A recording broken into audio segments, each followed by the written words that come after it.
Antony Loewenstein spent more than a decade investigating the Israeli arms industry, regularly reporting from Israel and Palestine since 2005, and living in East Jerusalem between 2016 and 2020. His seminal, award winning book, Palestine Laboratory, which I have right here, is now a four-part podcast series.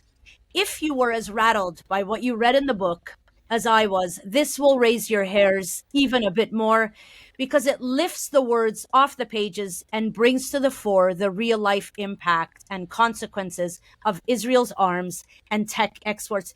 And before we begin speaking with Antony, I just want to say what you are hearing in the background, he is in a shared space. So hopefully we will be able to ignore the background, please. Antony, thanks again for joining me on the line. Thanks, Samir. Great to be here. First of all, remarkable podcast. Thank you.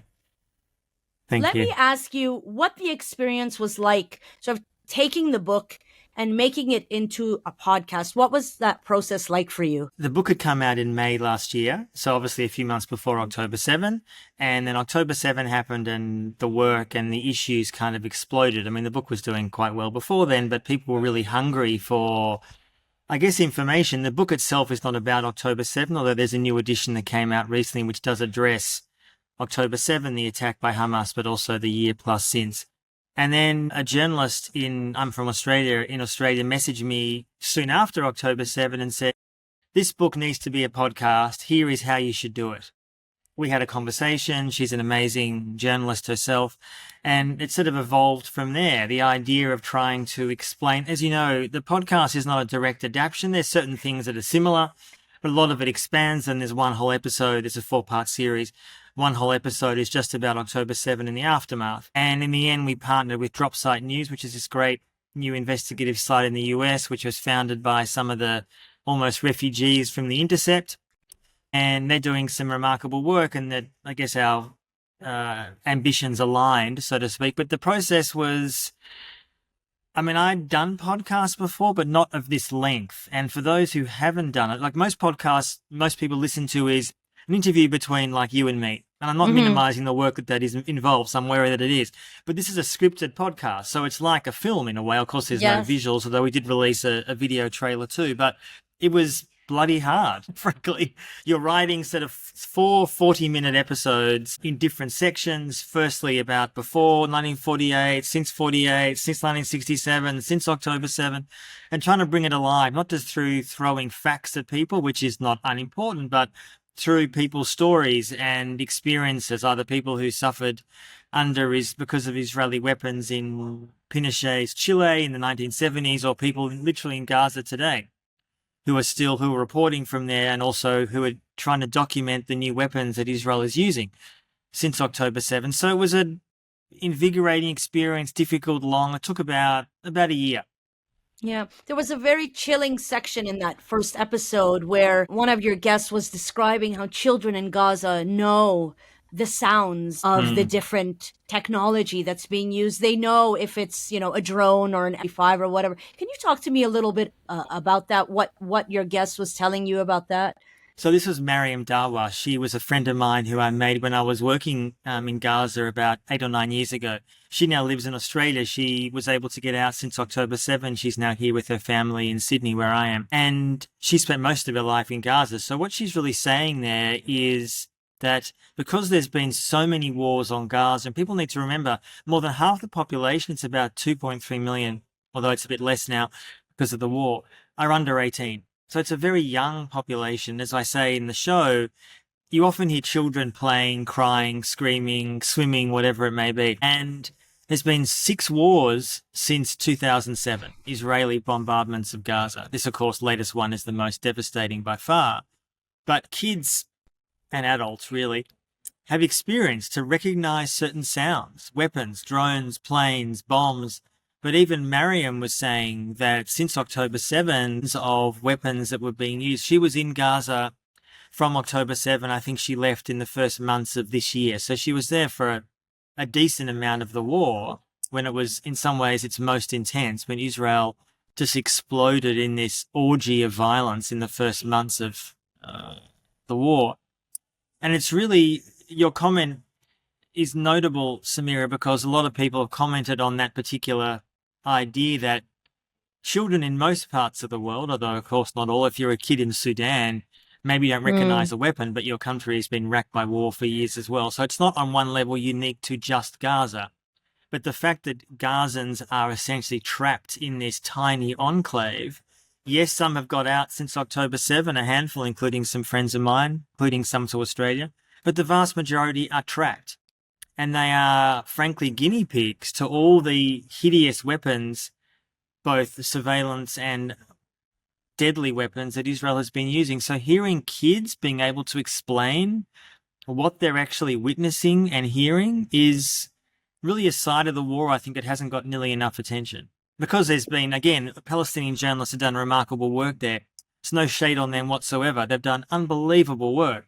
But there's, for people who don't know, there's only one international journalist I know who's been into Gaza since October 7. It was Clarissa Ward, who went in with the UAE. She almost snuck in and like snuck out. Was there it was like a sort of UAE had like a field hospital there. She somehow got a ride with them, and the report was pretty good, and then got out. But apart from her, as far as I'm aware, not one foreign journalist has been into Gaza in the last 14 months.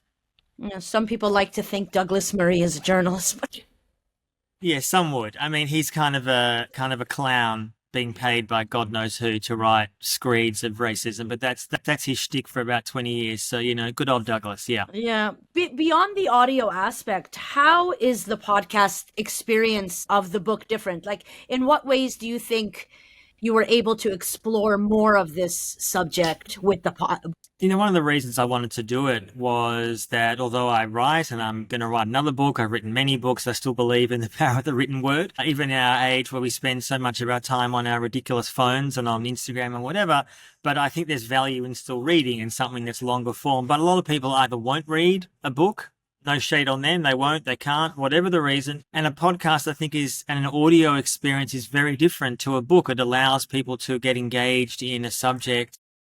And for me, I don't really care in some ways how people engage in the issue. Yes, of course, I want people to buy my book or listen to my podcast. But in the broader sense, I think the reason why the book and the film, I'll get to the film in a minute, why the book and the podcast has done so well is that a lot of people are really desperate and hungry to understand what the hell is going on. Now, I don't think the weapons industry explains everything about what's happening. It doesn't. But it explains a lot, because in Israel, the weapons industry isn't just about weapons. It's about ideology. It's about control. It's about dehumanization.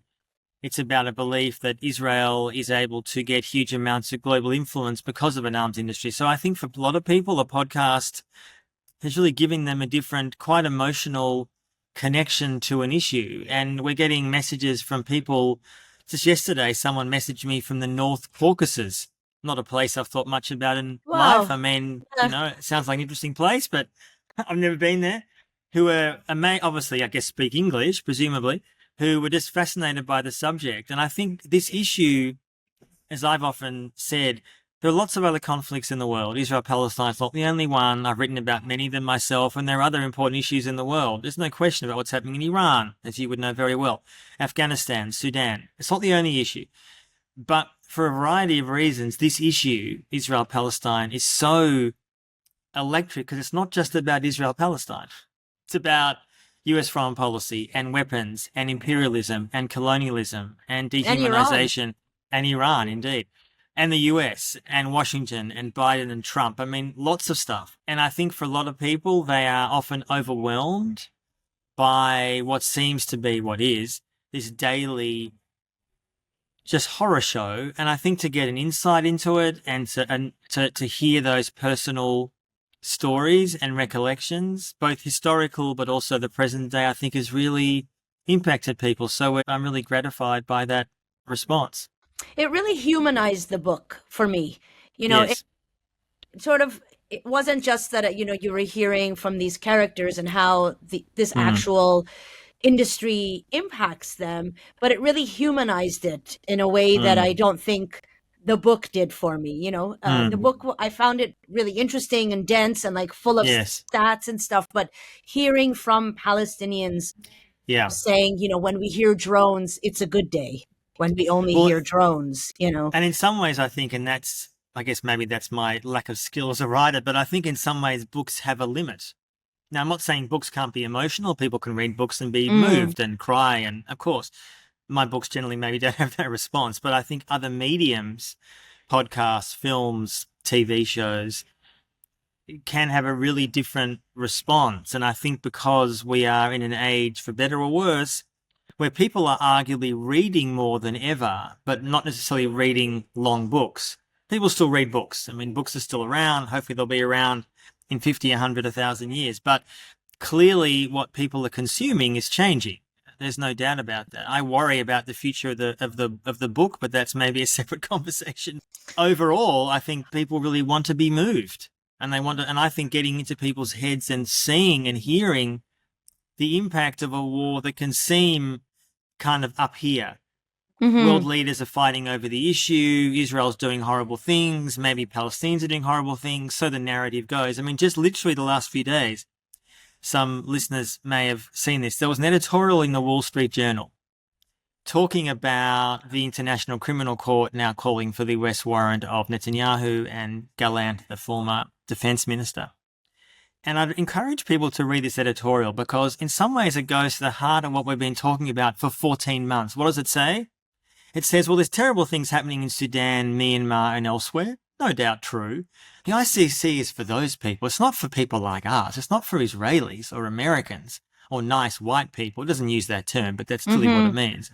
You cannot get a clearer explanation of why I would argue so much of the mainstream media is regarded with complete contempt, because that articulates and encapsulates the problem here. That somehow, those international courts aren't for our people. They're for those terrible black people. Now, yes, the ICC has been rightly criticised for 20 plus years to mostly go after black African dictators.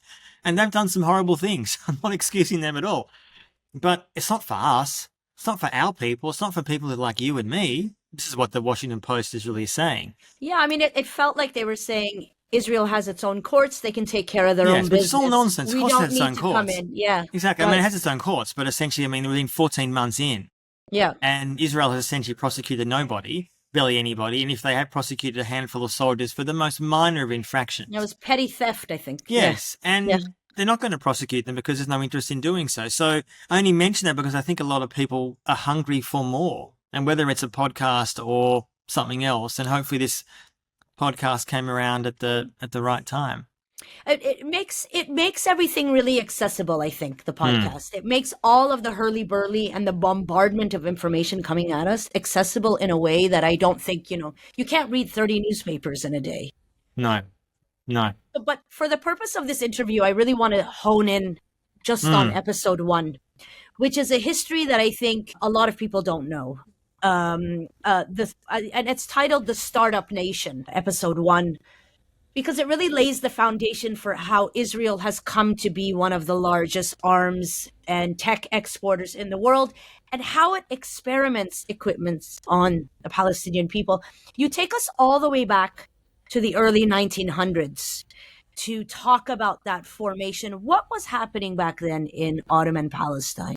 Just briefly, the reason we called it the Startup Nation, if people have heard that term, it was a term that got a lot of coverage in the last 20 years. We had these mostly American and Israeli pro-Israel types essentially saying, we're a tech leader, we should try to maximize that and monetize that. And they did that quite successfully. I discussed that in the book and in the podcast, essentially saying that we can use, I mean, they don't say it like this, but this is the reality. We can use our so-called experience in the occupation of Palestine to make a fortune, to build hugely successful companies, whether it's NSO Group, making Pegasus and many, many others. The reason we wanted to call it the Startup Nation back in the day, and you're right, in the early days, even before Israel was founded in 1948, there was a real understanding amongst early Zionist leaders. We focus on David Ben-Gurion, who ended up being the first leader of Israel in 1948. But there are others who understood that the only way that Israel, well then Palestine, could become Israel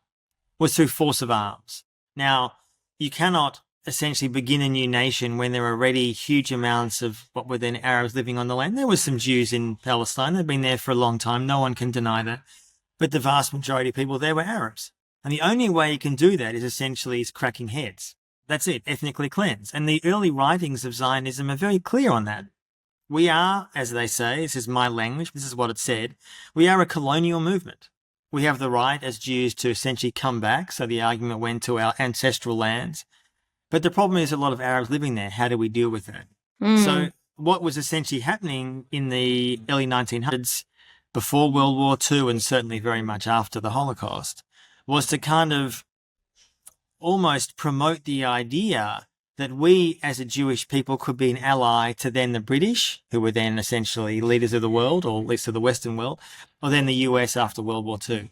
And the use of the army, I think there's a quote in there, I can't remember the exact words, I don't want to mash it up, but essentially that early Zionists and really Israel for its whole birth has been almost an army looking for a country rather than a country looking for an army. In other words, the army was and is central to who Israel is.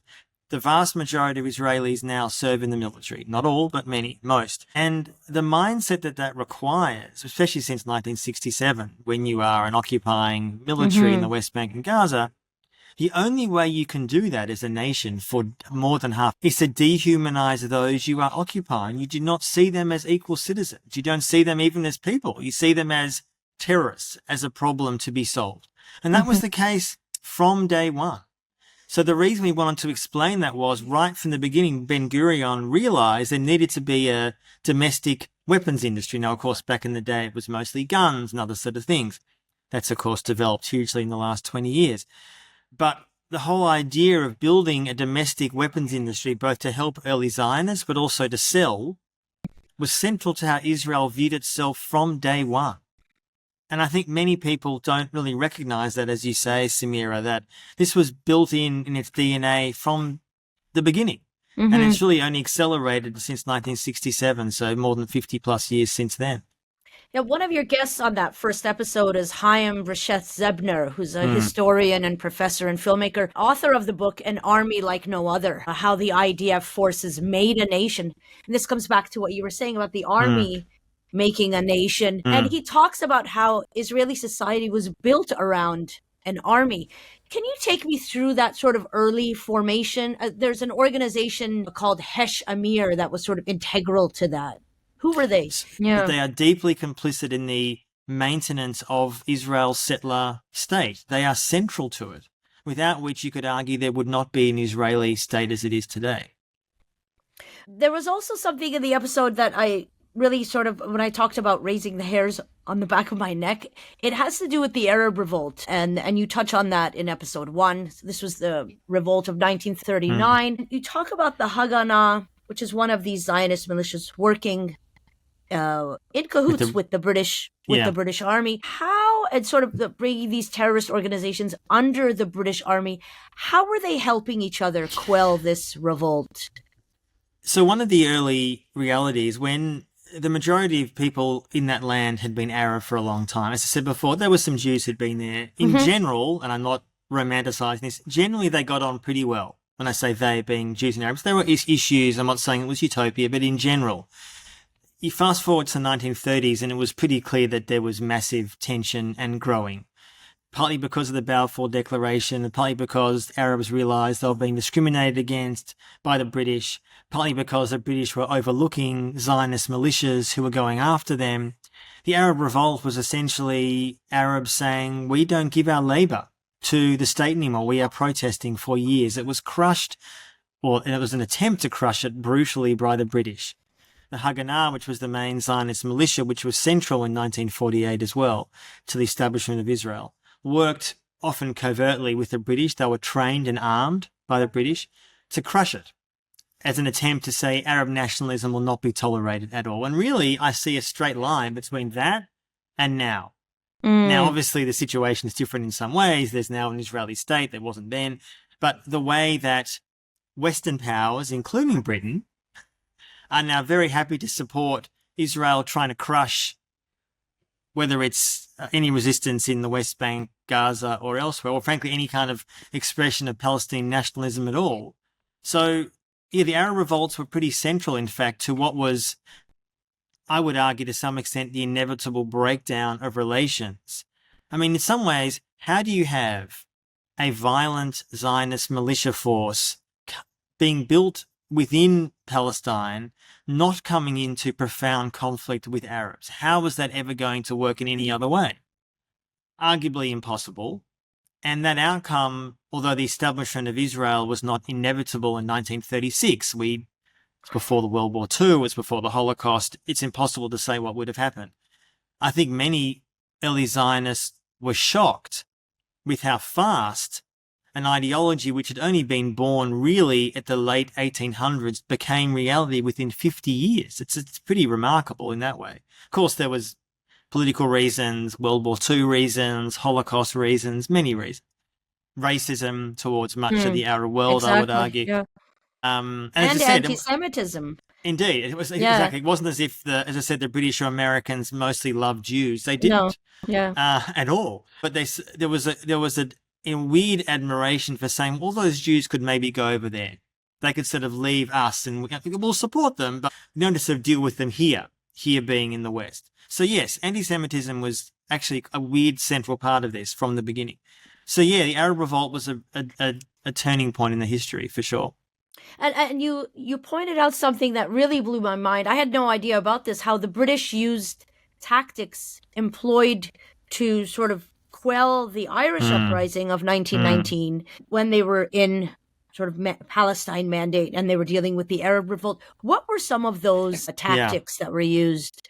It's interesting, Rashid Khalidi, who's the probably one of the most famous Palestinian thinkers in the world. His next book is actually going to be about this subject. He announced it recently. Oh, wow. Talking about how central early British rule in Palestine was learnt when they were brutally trying to suppress an Irish uprising in the early part of the 1900s. So his new book, I'm not sure when it's out, but he's working on it now. The tactics that the British were using was mass violence against resistors, lining people up against walls and shooting them. I mean, just the most brutal tactics imagined. I mean, what we would call terrorism today, essentially. Yes. And again, as I say in the podcast, there is a direct line between that behavior and how Israel conducts so-called counter-terrorism today. I mean, I don't think it's that, but that's what they call it, in the West Bank or even in Gaza. Mass violence, mass torture, mass incarceration, in an attempt to try to crush any kind of what I would call legitimate resistance. So what the British were doing in Palestine had been learnt. Again, Ireland and Palestine was a laboratory. It was the early form of the laboratory. And I think Chaim Brashith says that. I can't remember if he used these exact words. Essentially, he's saying that what the British were doing in Ireland was a useful laboratory for what they ended up doing what they ended up doing years before in India, but also what they were doing then in Palestine. And so in some ways, when I talk about the Palestine Laboratory, obviously I'm referring to what Israel is doing in Palestine for the last 80 or so years. But in many ways, the laboratory is a central part of colonial history, whether it's, as I've written extensively in other work, the US has often learnt these tactics in Latin and South America in the last 40, 50 years when they were fighting the so-called horrific Cold War under Reagan. The tactics that they were using in Honduras, Guatemala, and elsewhere were tactics they had learned elsewhere. And often they brought those tactics back to the homeland, to the domestic space in the US. Yeah, so one of the early, this again, he often talks about before 1948, the early Zionist groups. And again, Zionism as a political movement was coined in the late 1800s, for those who don't know. Theodor Herzl, this is in Europe, of course, the whole ideology, I mean, listeners might know this, but let me give you a brief background. The whole theory of Zionism initially was that we as Jews can never be safe in Europe. Anti-Semitism is always going to be around. And we need to have our own state. Now, obviously, where that state was, the ideal was then Palestine, but there were other places explored. I mean, it sounds insane to think now, parts of Argentina, parts of Australia. I mean, it's anyway baffling to imagine that. I remember there was Uruguay. Yes, indeed. Yes. So there were sort of exploratory missions to see if other places would be viable. Again, this is before 1948. So early Zionist groups realized that the only way that they could ever successfully take control of Palestine, which was then from the British, of course, they couldn't have probably imagined that in the end, America would become the global dominant power it now has become. It was the British at the time. You needed to essentially build militias, which were doing what we would call now as terrorism. blowing up areas, blowing up both the British, blowing up civilian areas, committing terrorism. They would then work with the British. This was done mostly unofficially. The British often gave these groups training. Fast forward to after 1945, Britain's power is massively decreased. Their role as a global leader is over. Washington obviously becomes the global dominant power. And Britain was central in a way to handing over that territory to Zionists. Now, obviously, yes, on the face of it, the Balfour Declaration in the 1910s said that the land should be separated to an extent, but it also said, let's face it, that the Jews had the right to the land. I mean, that was the original sin in a way of the British, that they viewed that Jews had more of a right. We have this amazing quote in the podcast, it's audio actually, of a British politician saying that I think he says that Jewish Palestine would be an asset to us as Britain, but an Arab Palestine would be a threat. And that thinking, frankly, I have more details in the book about this, more writings of early Zionist Jew and non-Jew, that the deep-seated racism against Arabs was baked in. Now, don't get me wrong, there was deep-seated anti-Semitism in the British ruling class as well, to be clear, as there was in the American elites. I mean, let's face it, it's hard to imagine this now, but until relatively recently, Jews were not going to be getting jobs at major American universities. That was the reality. Now, I'm not saying that was happening last week, but 40, 50 years ago, it was very hard often for Jews to get jobs. Now, I say that because there was deep-seated anti-Semitism built in. Now, none of that justifies what Israel has done, of course. I'm just saying that anti-Semitism has often been a part of, sadly, Western, British, American elite life. But early Zionists viewed the building of militias, developing weapons they were going to use, in the end, deployed in 1948 to take control of the land. And from the beginning, in 1948, when there was the Nakba, the catastrophe of the establishment of Israel, 15 to 20,000 Palestinians were killed by Israel. About 750,000 were expelled. And when often I think about that now, and I think I do say this in the podcast, that traumatic event is still being dealt with 80 roughly years on. But since October 7, we are on a whole different level. The death toll is 40, 50, 60,000. We have no idea in Gaza, really. Huge. The displacement is about 2 million Palestinians. We are on a far bigger scale than 1948. I mean, it's not even a comparison. And that petrifies me because we're still dealing with the after effects of 1948 now, let alone what's still happening in 2024. Yeah, you talk about the denial of that, I think, there's profound in that first episode. There's denial within Israel of it. Well, it's two ways to think. On the one hand, those who know say we had no choice. Us or them. 3 years after the Holocaust, Jews were traumatized, which undeniably was true. And it had to be a Jewish state to protect us. And, well, things are messy. It was a new state. What can you do? Or there's denial. And I would argue that here we are decades later. And I see still in much of the Jewish diaspora, in your country, my country, the US, it's willful ignorance and willful denial about what happened in 1948. It was the Arabs chose to all leave. They were given a fair choice. Their leaders told them to leave. I mean, there's a multitude of, frankly, bullshit that we're told. And that therefore justifies the establishment of Israel. I mean, that's the point. If your original birth is washed in sin, how do you therefore justify what is happening today? And the scheme of history, 80 odd years is not much. It's a dot in history. Now, obviously, it's older than you and me. I think that early establishment of Zionist militias, which frankly we are seeing again, particularly in the West Bank, state-backed Zionist militias, what we call now settlers, colonists, whatever word you want to use, marauding around the West Bank, causing chaos, blowing up Palestinian homes, setting them on fire, forcibly removing them with the backing of the state.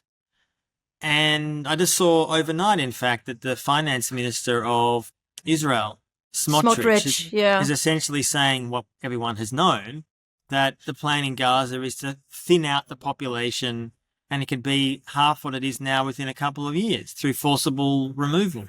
Yeah, Where he are those called it voluntary migration. Yes, well, they've always used that term. It's always been bullshit. I mean, the question is, where are they supposed to go? And this, of course, ties into the pressure that I fear Trump might put on nations like Egypt or Jordan or Saudi, who, to be clear, have taken in no Palestinians really since October 7. Let's be clear. They have in the past, not so much Saudi, but Egypt and Jordan obviously have. I mean, Egypt has taken in, yes, about 105,000 Palestinians since October 7, yes, but they're given no rights when they're there, and they essentially are stateless, right?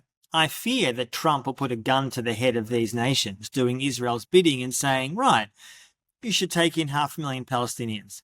Not you should, you must. Mhm. The sort of people that Trump was putting around himself, appointing Mike Huckabee My God, that's as... scary. They are fanatical, they're evangelical, they are extremists. And I think we have to be alive to the fact that there is a real possibility of even much more US-backed ethnic cleansing in the coming 4 years, unless we are alive to that real risk. It's really petrifying. It's very petrifying. And I also wanted to sort of move on to this, how the state was formed through an army. So first army, state second, but also you briefly touch on in the first episode, Hebrew University. Your same guest talks about it, which formed in 1918. Zebner describes it as an army camp with a campus. And it reminded me of actually this book that I read this year, which was Towers of Ivory and Steel by... Another book by Verso, I think, if I'm not mistaken. Yes, it is a Verso book. Bless them. I don't get paid to say that, by the way. But yes, they do good books, yes. She really beautifully sort of looks at how instrumental universities were to the project, the settler colonial Zionist project of the state, but also the integral development of arms. And I was just wondering, through your research, what have you come across in sort of how universities have played a role? Because it reminds me when I was at the encampments at the University of Toronto all summer, the students inside that encampment were very well aware of the role of universities in Israel, and they play in maintaining that apartheid. What did you find? Look, one of the things that I think is the reason this has become so topical now has obviously been a boycott movement targeting Israeli universities for decades, but particularly in the last 20 or so years. And the reason is for exactly what you just said, Samira, is that Israeli universities, pretty much every single one, there are some exceptions or some, and again, to be clear, it's not saying every single Israeli academic is involved in the arms industry, they're not. But there is a sizable majority of Israeli universities from day one, and even the more recent ones, that openly have, for example, development of new weapons or surveillance tech on campus. There's almost like a pipeline from some universities, from the university sector to the private sector, to the defense sector. Since October 7, some of the development of new weapons is happening at Israeli universities. There is a prominent university now in the West Bank, and there are now film festivals held there and various other events backed by the state. It's been built in the last 10 or so years. And the reason I think there is a growing boycott movement in much of the West against Israeli universities, and again, it's not generally directed always at an individual, it's directed at an institution that is directly complicit. A, they mostly get state funding. B, often the universities work with the defense or surveillance industries as a pipeline from the university sector to the private sector. And they are therefore deeply complicit in what is going on in the West Bank, Gaza, and elsewhere. And to the point where since October 7, many of the universities in Israel have cracked down on academics even speaking out. This is Jewish or Palestinian. Fired them, disciplined them, etc. And I think the fear that many Israelis who support the state have is that Israeli universities will become increasingly seen as pariahs in the West. That when you have an Israeli academic who gets funded by the state, who may well have done some research on the defense sector, tries to speak at an event in Toronto, Sydney, LA, whatever, that they are protested, that they are boycotted. And to me, that's a legitimate, peaceful way of protesting what Israeli universities are doing. They've been central from day one. As you say, some of these universities existed before the establishment of Israel. Many colonial nations use an occupation or an insurgency as a way to learn the most brutal ways, in a, I would argue, diluted way to put down resistance. Because I would say when it comes to Palestine, Israel thinks, or Israel tells itself today, that it is crushing Palestinian resistance. And obviously, on the one hand, Palestine has been devastated. There's no question about that. But it's built on a delusion, because in the end, there is this, I don't know if it's a deluded belief or it's whatever it is, that Palestinians are essentially just going to lie down and accept their indefinite occupation. Now, history shows that's not going to happen, regardless of what Netanyahu does or Trump does or Huckabee does. Palestinians are beaten down. Of course they are. West Bank, Gaza especially. I'm not denying that. But this idea somehow that they will accept that forever is a delusion which is so dangerous, because it's simply not true. And in the end, I don't know how this will play out, of course, but in the end, there will be some Palestinian entity. What it is, where it is, what it's called, what it looks like, is this impossible to predict? No one can predict that. But this delusion of being able to crush nationalism goes back really more than 100 years. It reminds you of that delusional quote of, the old will die and the young will forget. I forget who said that, but... Well, it sounds like some Israeli politician in the last 80 years. But, I mean, it is that delusion. And, I mean, I think I have some quotes to this in the book, maybe not the podcast, and there's also been cases of Israeli politicians since October 7 openly saying our job as Israel is to finish the job of 1948. I mean, they're openly saying it. And what does that mean? I mean, viewers probably know what that means, but essentially this understanding that we started the job then, some ethnic cleansing, couldn't do it all, did more in 1967, and my book in fact ends, and again, I'm not suggesting I'm a predictor of the future, but I feared that there would be some event, an attack, a war, something in Palestine. It ended up being October 7, as I now know, that would, inverted commas, the next round of Israel's ethnic cleansing program, which has been in effect for decades, looking for this so-called excuse, which Israel now has, which the US and the UK and much of Europe and frankly much of the Arab world, when I say Arab world, Arab leaders, not Arab people, Arab world, is accepting. I mean, do we honestly think it's accidental that not one Arab country has cut ties with Israel since October 7? They haven't, and they won't. And many of them frankly support what Israel's doing. Of course they do. They don't say that, because I say, to be clear, when I say this is Arab elites, Arab leaders, not the majority of Arab people, who, if you ask them in poll after poll after poll, are saying we support Palestine, not Israel. No kidding. And that's been the case long before October 7. But that sense of, I mean, essentially, I think it was Chomsky who said it years ago, that the US and Israel basically run like the mafia. It's mafia rules, if you can call them rules, right? Our way or the highway. And then they're shocked when something like 9/11 happens or October 7. Not, to be clear, that justifies either of those acts, but we in some ways can't be that shocked that these sort of things happen. We can be outraged, and like all of us, 9/11 was spectacular and just unpredictable, and October 7 was something we could never really have imagined. All that's true. But we can't have been in some ways greatly surprised that there'd be some way for Palestinians in the October 7 case to resist, whether we liked how they did it or not. Yeah, I mean, it goes back to, I think, that delusion aspect that you were talking about, which the idea is that, the reason they do this is because they hate our freedoms. It's the George Bush idea. Yeah. That worked out well, didn't they? I mean, I thought, God, just by the way, during the recent election campaign, I remember hearing MSNBC hosts, many of whom had worked for George W. Bush, which says so much about MSNBC, coming out before the election saying, George Bush, please come out and speak out in support of Kamala Harris. This idea somehow that, I mean, obviously the bringing in Liz Cheney worked so well for Harris, didn't it? Brilliant. Yeah. Just brilliant. Yeah.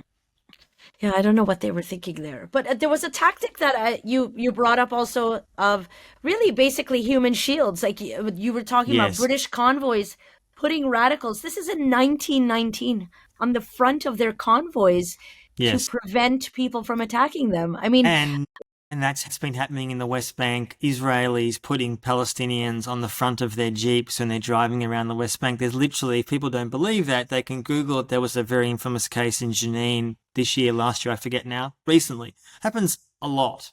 And there's often mhm. now footage of it because obviously all of us have mobile phones.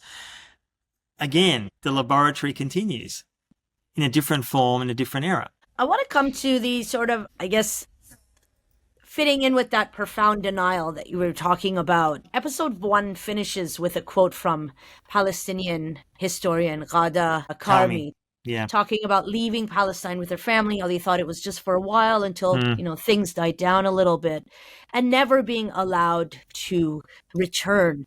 And you describe a village that you visited, mm. and you say that you can see the remnants. In what way is the Nakba and the denial of that sort of ever present in Israel? So I was talking in there about a place called Lifter, which I lived with my partner for quite a few years in East Jerusalem. And close to East Jerusalem, there's this village that people pass every day, and most people have no idea what it is. It's abandoned now. It's sort of old, crumbling homes, essentially. The nature is taking over, and, it's covered often with trees and ferns and whatever. And this was a village in 1948 that Israel ethnically cleansed. It obviously is now as part of within Israeli borders. And it's the most visible and visceral example of the idea that Israelis, Palestinians know this, but Israeli Jews are passing this on a highway every day. It's a very popular highway. It's a popular highway that Israel's a small place. People driving past it all the time. Do they know it's there? Who knows? Probably some do, some don't. I don't know. But this denial of that, which in some ways, because Israel's such a small place, again, I live in Australia, and there's in Canada, the US, New Zealand, there are lots of sites of horrors from a colonial era. I'm not suggesting it's only happening in Israel, because that's obviously not true. In Australia, there was an attempt by the British to exterminate indigenous population. The US, obviously similar. New Zealand, well aware of that. Very well aware of that, including, as said, in my own country. But there is something about that denialism that exists within Israeli and much of Jewish diaspora communities that is so dangerous and is being weaponized in the service of continuing certain actions which are making that denialism worse, to the point where today, I can't speak for Canada, but I'm presuming it's similar.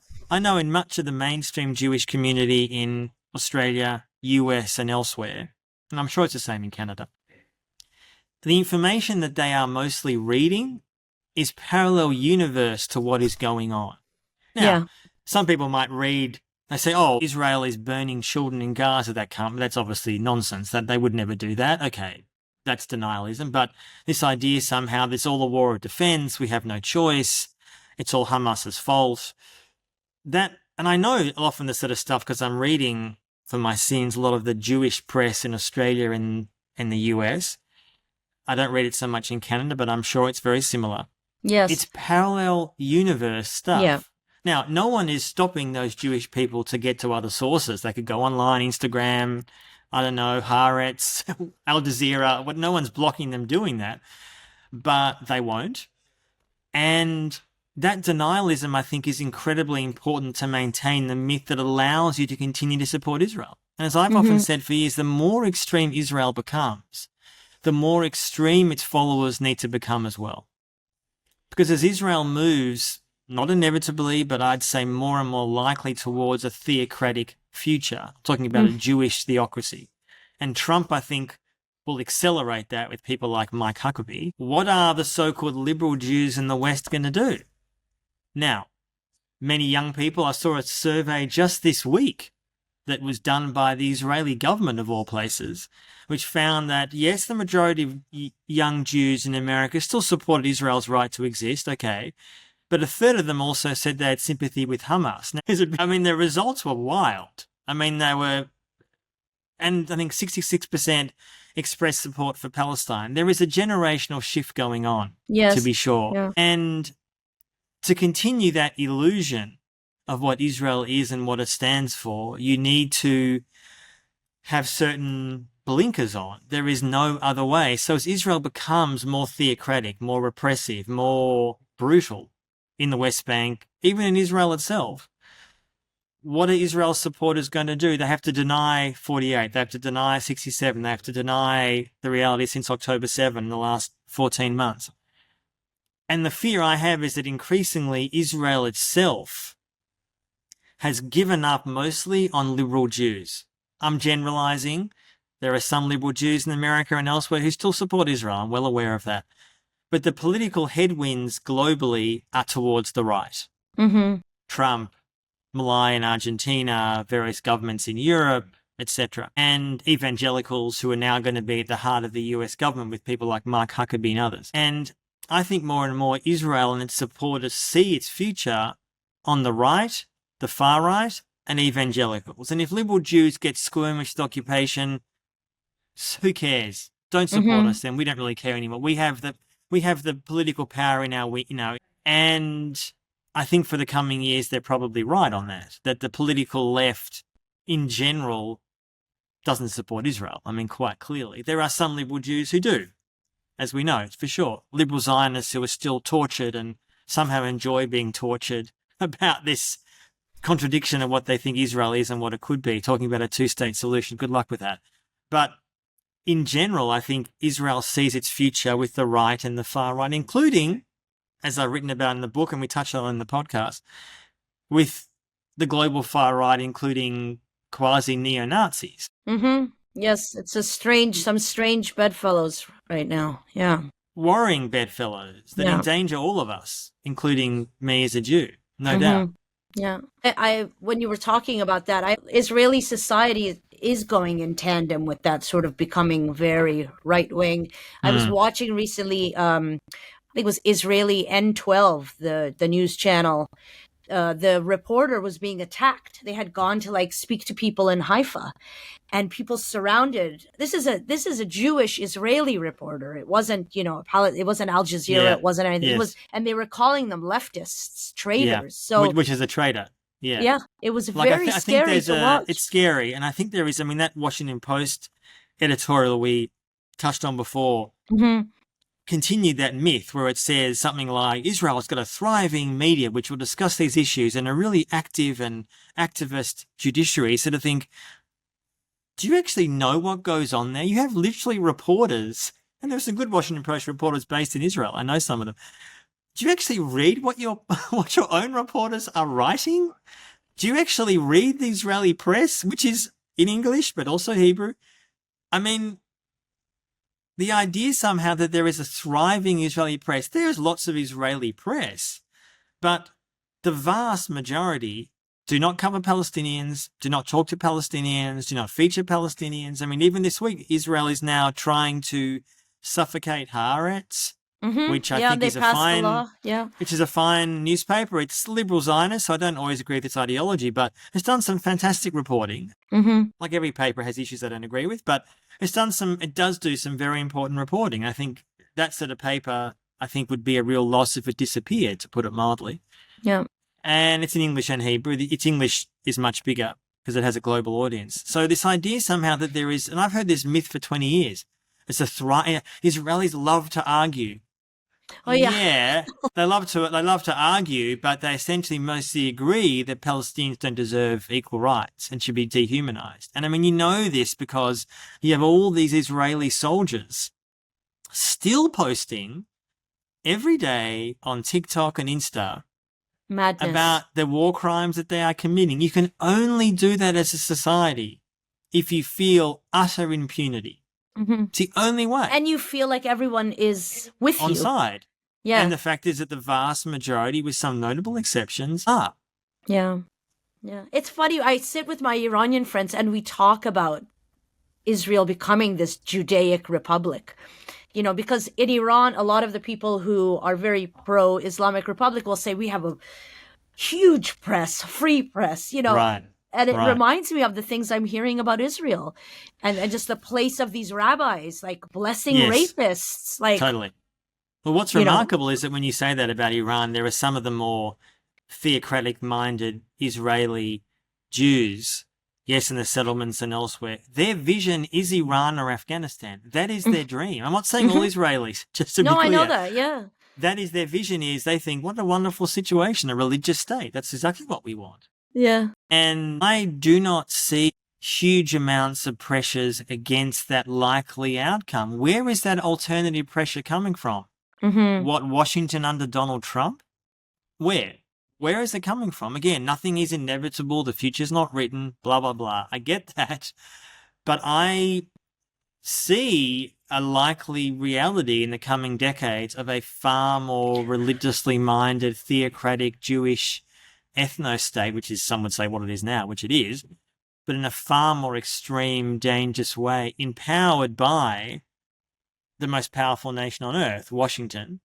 Now, Trump won't be there forever, hopefully, probably, but who knows who follows him. And there's some people said to me in the last weeks, but Trump and the people around him don't really believe in foreign wars. Well, firstly, I think that's always been nonsense. And secondly, they seem to have a weird exception for Israel.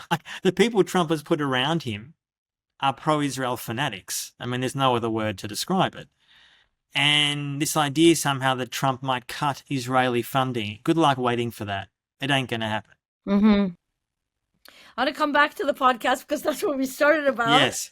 So the very sort of cliche question, but I think it's important to ask you this. What do you want people to take away from the podcast that they didn't take away from the book? For now, I've got to try to think of something profound to say, don't I? I hope that people take from the podcast, which people can find for free on Dropsite News or Spotify or wherever they get their podcast, their drug of choice, that they get a deeper understanding of both the reality of Palestine and the danger that it poses to all of us. That if you don't care much about Palestinians, which obviously you should, as I often say throughout the series, what happens in Palestine does not stay there.